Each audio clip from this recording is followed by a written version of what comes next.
Hey everybody, welcome back to the Ohio Valley Real Estate Report. This is Johnny Kazemka with Harvey, Goodman, Realtor, broadcasting from our St. Clairsville, Ohio office studio. And today we are talking about the top 5 mistakes that buyers tend to make when searching for a home. So, without any further ado, let's get started. The very first thing that I see people make, the largest mistake, would be pre-qualification.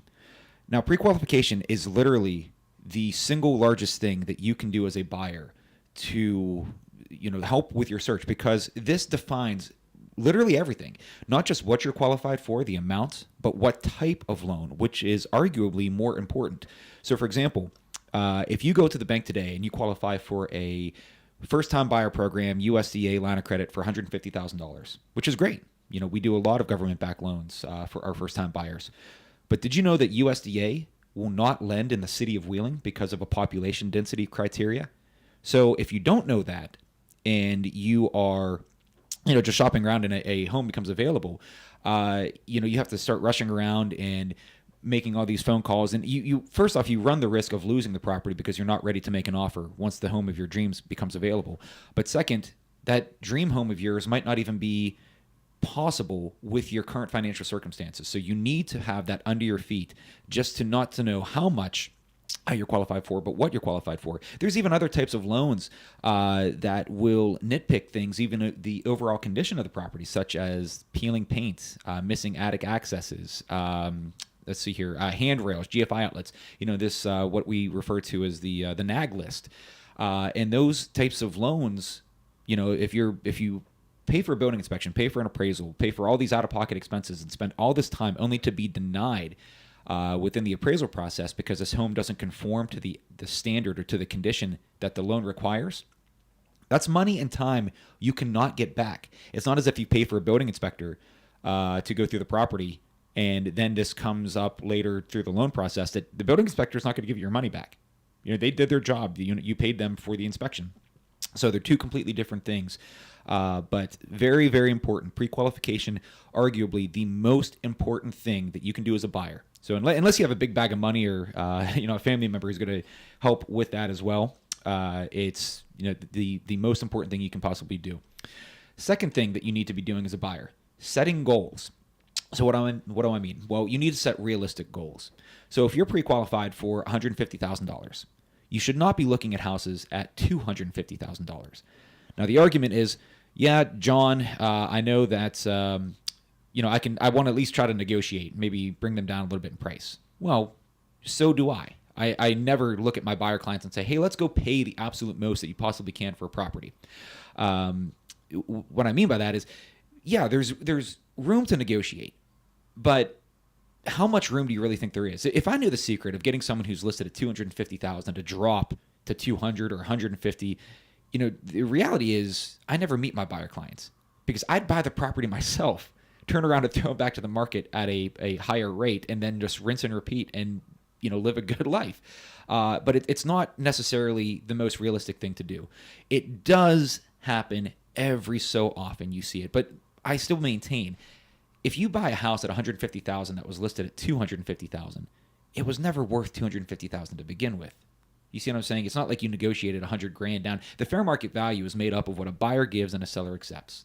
That's it. Anybody else that tells you anything different, they're trying to sell you something.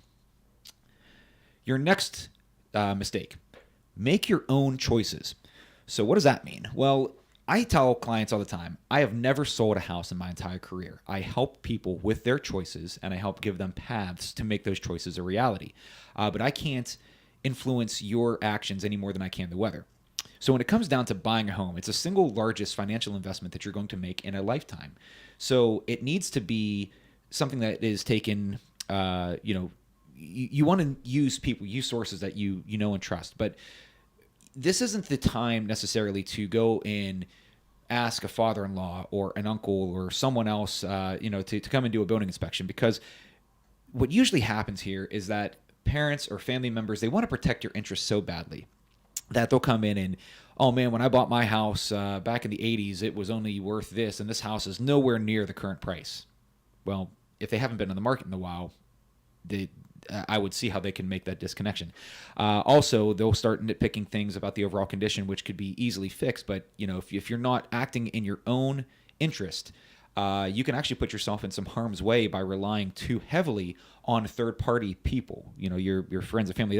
That's why I recommend getting unbiased. If you're going to do a building inspection, hire a professional building inspector, someone who does this for a living, who's completely unbiased.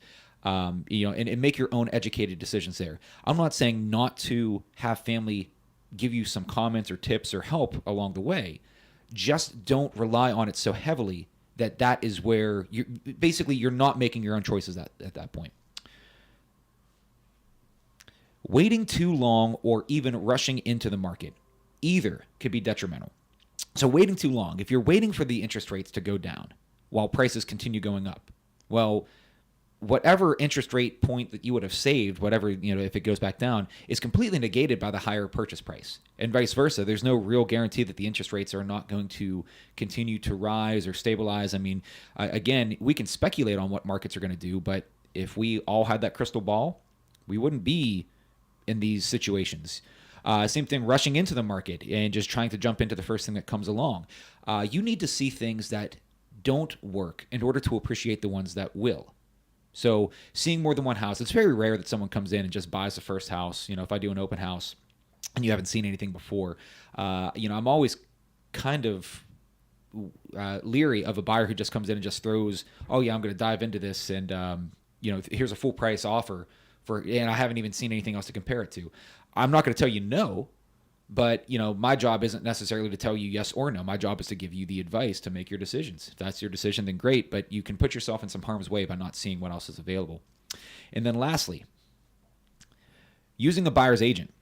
So you can obviously buy a house on your own. You can sell a house on your own. That's completely fine. But using a buyer's agent, my job as a buyer's agent is to make sure that you don't fall into these categories, make sure that you don't have these types of mistakes that we're talking about here today, helping you get pre-qualified and to set you up in the best track for success possible. By the way, buyer's agents, we are paid specifically from the sales price of a home, not from the buyer's pockets directly. It's not like you pay me anything. We could see 100 houses and then you can end up buying a for sale by owner. You don't owe me anything. Even after closing, it's not like you get an invoice or a charge. And the other thing is we can show any house at any time. Doesn't matter who it's listed with. So if you want to see 10 houses on the weekend, best way to describe my schedule, I can only work when other people are off of work. So my weekends and that kind of thing gets busy. So you're only managing, my schedule and then the remaining seller schedules. If you try to use 5 different agents to see 5 different houses, if you keep calling the signs that are in the yard, you're now having to deal with 5 times more scheduling.